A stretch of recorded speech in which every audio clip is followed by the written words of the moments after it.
hope you're all doing well. So, today we are starting the book of Daniel.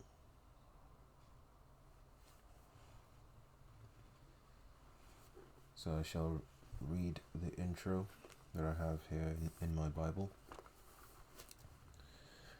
So, Daniel's life and ministry bridged the entire 70-year period of Babylonian captivity. Deported to Babylon at the age of 16 and handpicked for government service, Daniel becomes God's prophetic mouthpiece to the Gentile and Jewish world, declaring God's presence and eternal purpose. 9 of the 12 chapters in this book revolve around dreams, including God-given visions involving trees, animals, beasts, and images. In both his personal adventures and prophetic visions, Daniel shows God's guidance, intervention, and power in the affairs of men. The name Daniel means God is my judge, and the book is, of course, named after the author and principal character. The Greek form Daniel in the Septuagint is the basis for the Latin and English titles. Chapter 1. Daniel and his friends obey God. In the 3rd year of the reign of Jehoiakim, king of Judah, Nebuchadnezzar, king of Babylon, came to Jerusalem and besieged it. And the Lord gave Jehoiakim, king of Judah, into his hand, with some of the articles of the house of God, which he carried into the land of Shinar, to the house of his God. And he brought the articles into the treasure house of his God. Then the king instructed Ashpenaz, the master of his eunuchs, to bring some of the children of Israel and some of the king's descendants and some of the nobles, young men in whom there was no blemish, but good-looking, gifted in all wisdom, possessing knowledge, and quick to understand, who had ability to serve in the king's palace, and whom they might teach the language and literature of the Chaldeans. And the king appointed for them a daily provision of the king's delicacies, and of the wine which he drank, and 3 years of training for them, so that at the end of that time they might serve before the king. Now from among those of the sons of Judah were Daniel, Hananiah, Mishael, and Azariah. To them the chief of the eunuchs gave names. He gave Daniel the name Belteshazzar. To Hananiah, Shadrach. To Mishael, Meshach. And to Azariah, Abednego.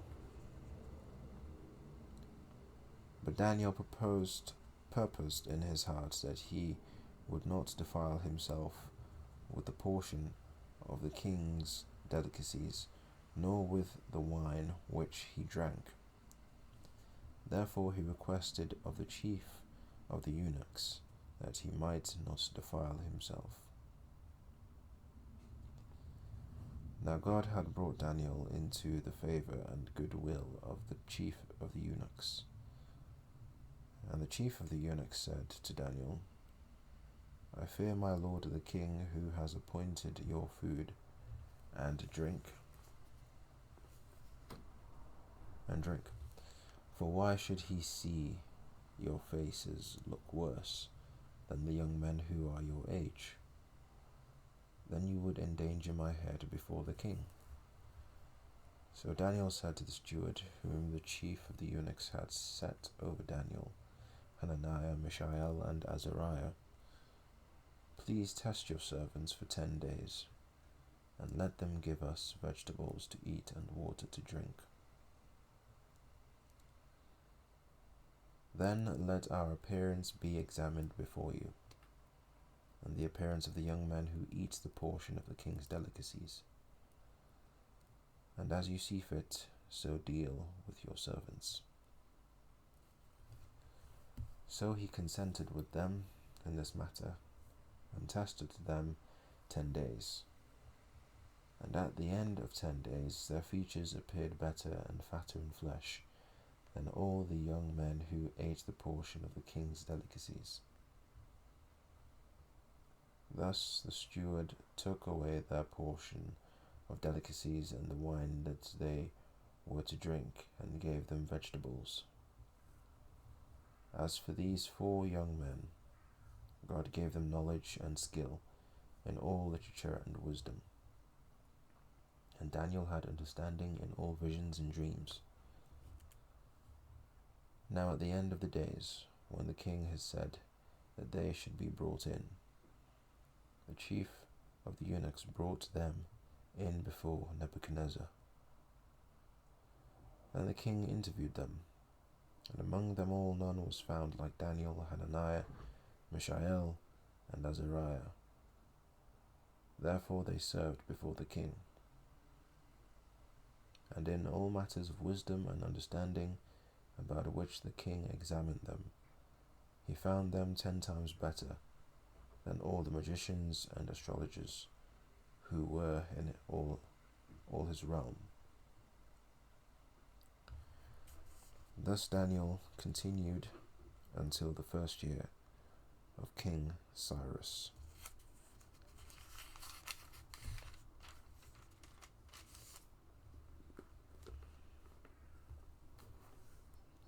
Chapter 2. Nebuchadnezzar's Dream. Now in the 2nd year of Nebuchadnezzar's reign, Nebuchadnezzar had dreams, and his spirit was so troubled that his sleep left him. Then the king gave the command to all the magicians, the astrologers, the sorcerers, and the Chaldeans to tell the king his dreams.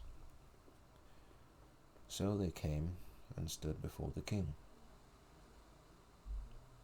And the king said to them, "I have had a dream, and my spirit is anxious to know the dream." Then the Chaldeans spoke to the king in Aramaic. "O king, live forever. Tell your servants the dream, and we will give the interpretation."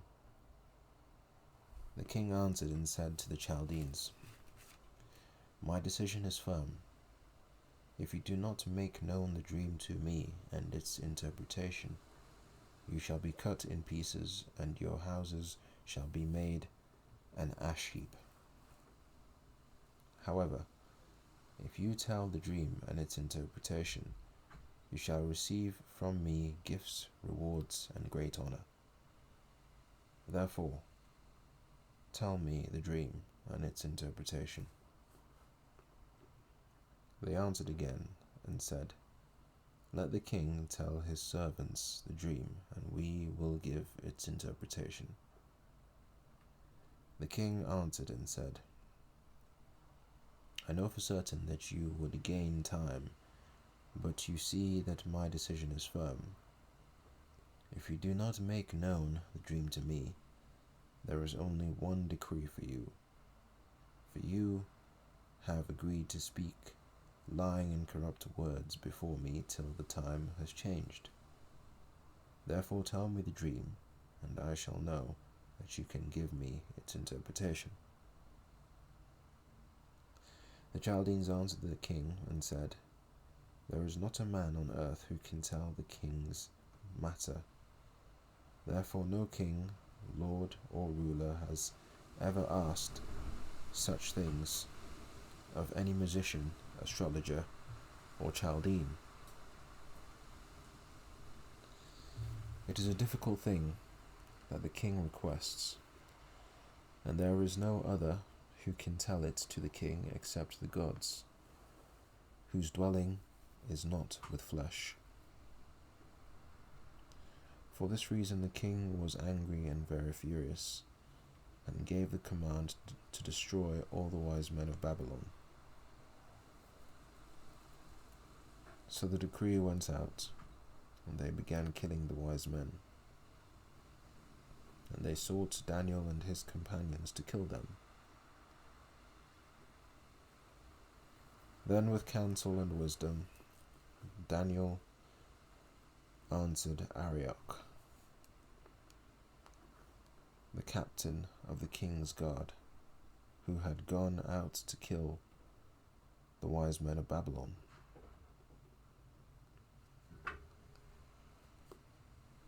He answered and said to Arioch, the king's captain, "Why is the decree from the king so urgent?" Then Arioch made the decision known to Daniel. So Daniel went in and asked the king to give him time, that he might tell the king the interpretation. Then Daniel went to his house and made the decision known to Hananiah, Mishael, and Azariah, his companions, that they might seek mercies from the God of heaven concerning this secret, so that Daniel and his companions might not perish with the rest of the wise men of Babylon. Then the secret was revealed to Daniel in a night vision. So Daniel blessed the God of heaven. Daniel answered and said, "Blessed be the name of God forever and ever, for wisdom and might are his, and he changes the times and the seasons. He removes kings and raises up kings. He gives wisdom to the wise and knowledge to those who have understanding. He reveals deep and secret things. He knows what is in the darkness, and light dwells with him. I thank you and praise you, O God of my fathers. You have given me wisdom and might, and have now made known to me what we asked of you.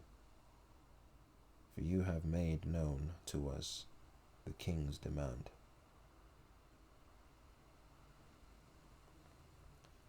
Therefore Daniel went to Arioch, whom the king had appointed to destroy the wise men of Babylon. He went and said thus to him, "Do not destroy the wise men of Babylon. Take me before the king, and I will tell the king the interpretation." Then Arioch quickly brought Daniel before the king and said thus to him,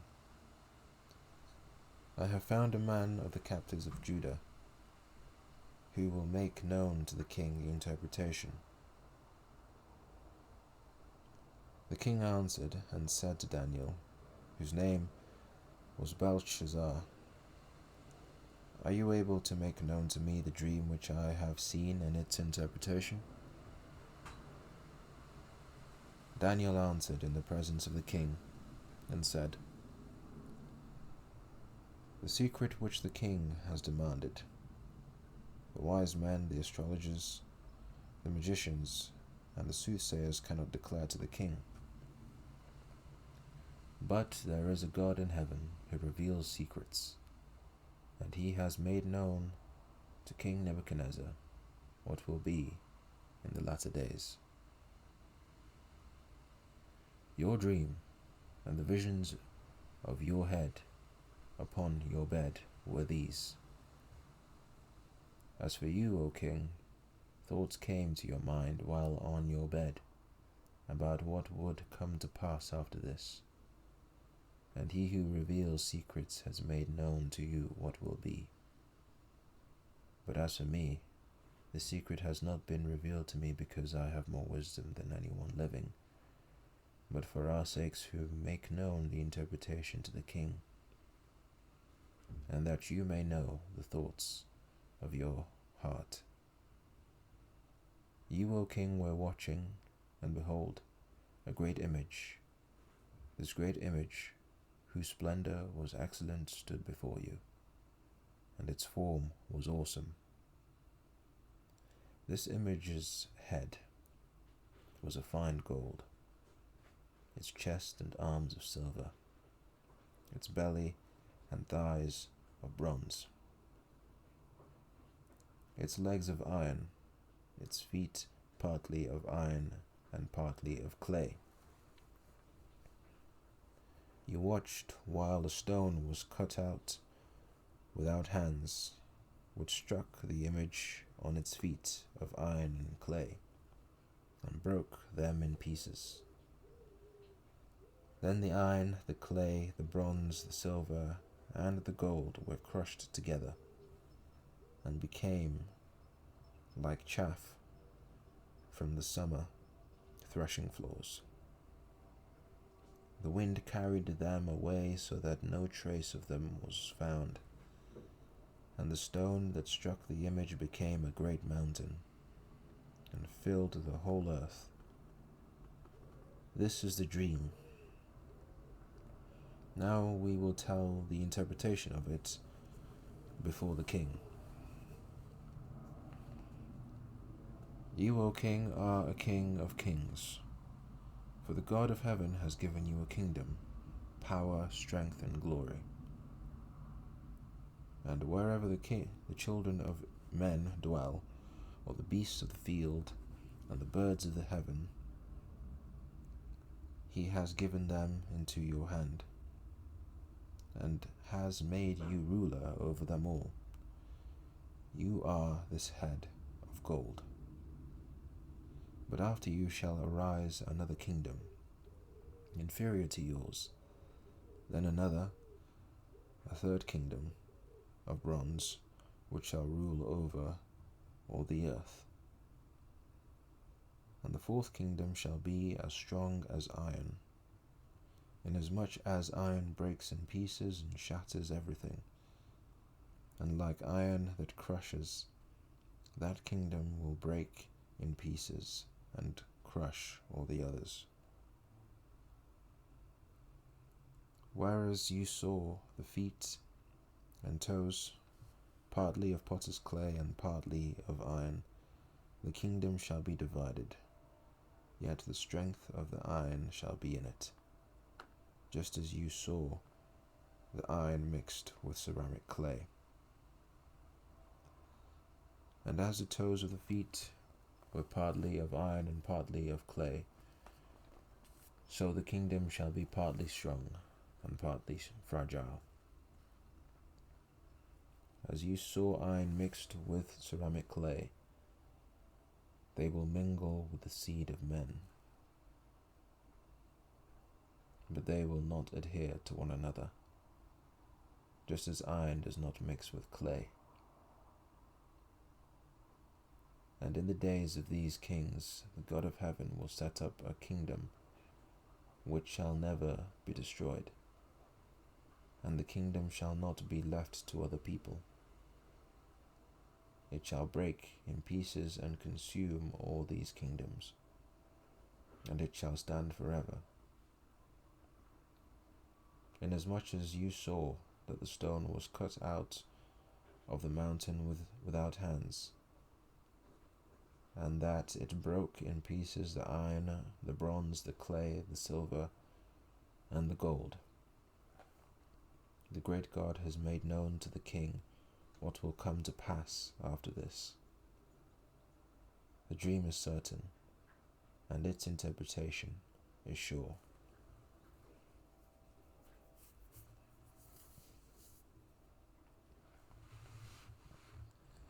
Then King Nebuchadnezzar fell on his face, prostrate before Daniel, and commanded that they should present an offering and incense to him.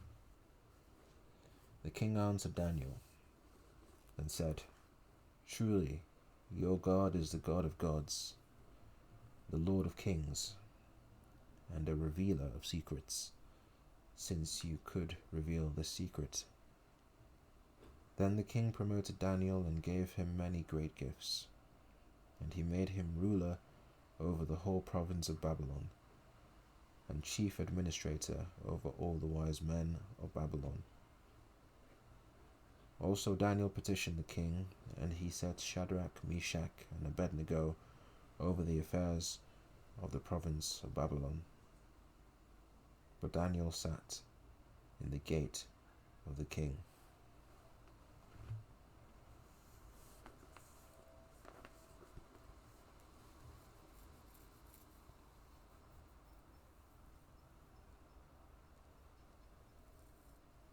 Chapter 3.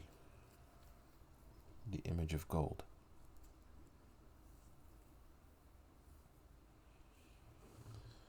Nebuchadnezzar, the king, made an image of gold, whose height was 60 cubits, and its width 6 cubits. He set it up in the plain of Dura, in the province of Babylon. And King Nebuchadnezzar sent word to gather together the satraps, the administrators, the governors, the counselors, the treasurers, the judges, the magistrates, and all the officials of the provinces, to come to the dedication of the image which King Nebuchadnezzar had set up. So the satraps, the administrators, the governors, the counselors, the treasurers, the judges, the magistrates, and all the officials of the provinces gathered together for the dedication of the image that King Nebuchadnezzar had set up. And they stood before the image that Nebuchadnezzar had set up. Then a herald cried aloud, "To you it is commanded, O peoples, nations, and languages, that at the time you hear the sound of the horn, flute, harp, lyre, and psaltery,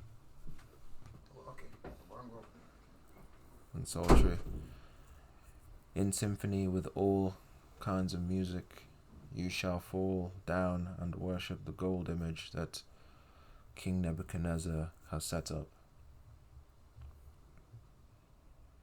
And whoever does not fall down and worship shall be cast immediately into the midst of a burning fiery furnace."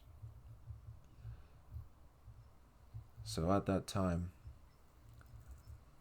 when all the people heard the sound of the horn, flutes, harp, and lyre, in symphony with all kinds of music, all the people, nations, and languages fell down and worshipped the gold image which King Nebuchadnezzar had set up.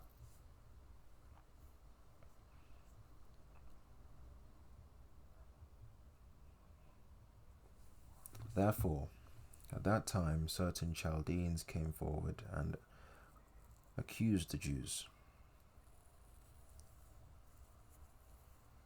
They spoke and said to King Nebuchadnezzar, "O king, live forever.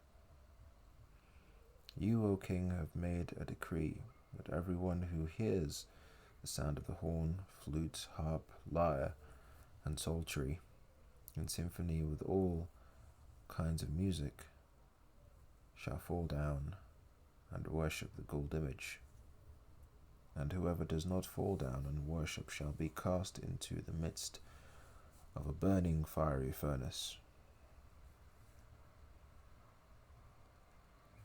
There are certain Jews whom you have set over the affairs of the province of Babylon, Shadrach, Meshach, and Abednego. These men, O king, have not paid due regard to you. They do not serve your gods or worship the gold image which you have set up." Then Nebuchadnezzar, in rage and fury, gave the command to bring Shadrach, Meshach, and Abednego. So they brought these men before the king.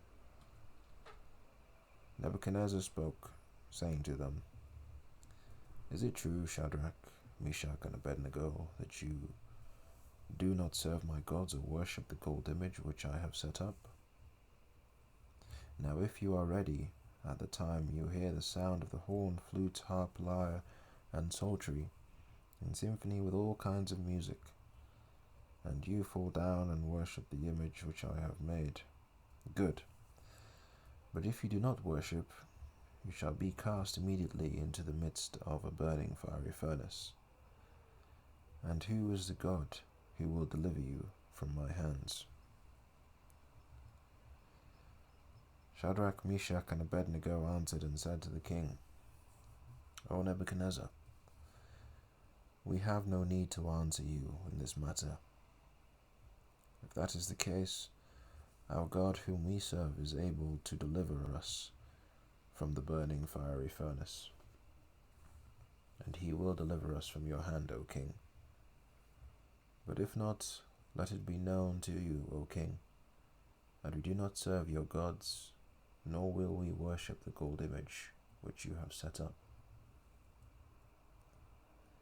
Then Nebuchadnezzar was full of fury, and the expression on his face changed towards Shadrach, Meshach, and Abednego. He spoke and commanded that they heat the furnace 7 times more than it was usually heated. And he commanded certain mighty men of valor who were in his army to bind Shadrach, Meshach, and Abednego and cast them into the burning fiery furnace. Then these men were bound in their coats, their trousers, their turbans, and their other garments, and were cast into the midst of the burning fiery furnace. Therefore, because the king's command was urgent, and the furnace exceedingly hot, the flame of the fire killed those men who took up Shadrach, Meshach, and Abednego. And these 3 men, Shadrach, Meshach, and Abednego, fell down bound into the midst of the burning fiery furnace. Then King Nebuchadnezzar was astonished, and he rose in haste and spoke, saying to his counselors, Did we not cast 3 men bound into the midst of the fire? They answered and said to the king, True, O king. Look, he answered, I see 4 men loose, walking in the midst of the fire, and they are not hurt, and the form of the 4th is like the Son of God. Then Nebuchadnezzar went near the mouth of the burning fiery furnace and spoke, saying, Shadrach, Meshach, and Abednego, servants of the Most High God, come out and come here. Then Shadrach, Meshach, and Abednego came from the midst of the fire. And the satraps, administrators, governors, and the king's counselors gathered together, and they saw these men on whose bodies the fire had no power. The hair of their head was not singed, nor were their garments affected, and the smell of fire was not on them. Nebuchadnezzar spoke, saying, Blessed be the God of Shadrach, Meshach, and Abednego, who sent his angel and delivered his servants who trusted in him. And they have frustrated the king's word, and yielded their bodies, that they should not serve nor worship any god except their own God. Therefore I make a decree that any people, nation, or language which speaks anything amiss against the God of Shadrach, Meshach, and Abednego shall be cut in pieces, and their houses shall be made an ash heap, because there is no other God who can deliver like this. Then the king promoted Shadrach, Meshach, and Abednego in the province of Babylon.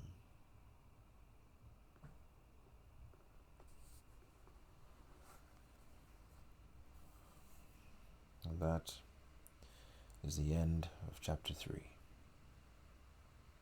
Thank you all for listening.